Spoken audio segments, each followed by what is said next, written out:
Punctuality maintain ಮಾಡಿದ್ರೆ ಎಲ್ಲೇ ಹೊರಡಬೇಕಾದ್ರೆ ಒಂದು 5 ನಿಮಿಷ ಮುಂಚೆ 10 ನಿಮಿಷ ಮುಂಚೆ ಬಿಟ್ಟರೆ ಇನ್ ಕೇಸ್ ಏನಾದರೂ ಟ್ರಾಫಿಕ್ ಆಯಿತು ಅಥವಾ ಗಾಡಿಗೆ ಏನಾದರೂ ಕೆಟ್ಟರು ಆ ಟೈಮ್ನ ಕೀಪಪ್ ಮಾಡ್ಬೋದು. ನಾವೇನು ಮಾಡ್ತೀವಿ, 5 ಗಂಟೆಗೆ ಮನೆ ಬಿಡಬೇಕು ಅಂದರೆ 5:15 ಬಿಡೋದು.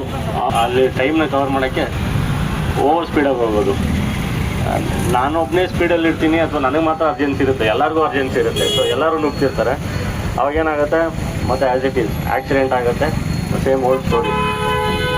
ಮತ್ತು ಸುಮಾರು ಕೇಸಲ್ಲಿ ಹೆಲ್ತ್ ಇನ್ಶೂರೆನ್ಸ್ ಇರೋದಿಲ್ಲ ಎಲ್ಲರಿಗೂ. ಮತ್ತು ಆಕ್ಸಿಡೆಂಟ್ ಆದ ಕೂಡಲೇ ಹಾಸ್ಪಿಟ್ಲ್ ಅಡ್ಮಿಟ್ ಆದರೆ ಯಾವುದು ಇನ್ಶೂರೆನ್ಸ್ ಇಲ್ಲ ಅಂದರೆ ಏನು ಮಾಡ್ತಾರೆ, ಅಮೌಂಟ್ ಕಟ್ಟಬೇಕಾಗುತ್ತೆ.